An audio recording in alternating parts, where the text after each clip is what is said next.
Good afternoon, StickerDick people. You know, we've been working on Big Old Booger to haul Little Booger, and right now you can see the garage is empty because I have moved Big Old Booger. There's Little Booger, and there's part of Big Old Booger's old bed. I have moved Big Old Booger out to the driveway. This is my first time I've moved it since we've tagged the axle in.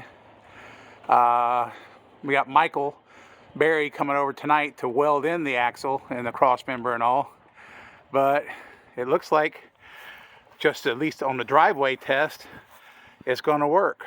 My angles are right as far as I can tell, and the camber seems to be right. The wheels and tires are tracking straight. Doesn't mean that they're going to stay straight, but hopefully got a little bit of weight on the back of the bed. Remember, this wood bed is just a mock-up.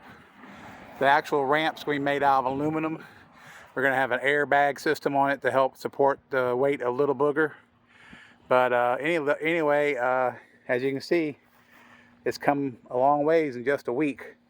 I'm hoping to drive it this weekend to do a bigger test. All right, and now I'm going to be pulling it inside, and we'll let Reese come take care of that for us.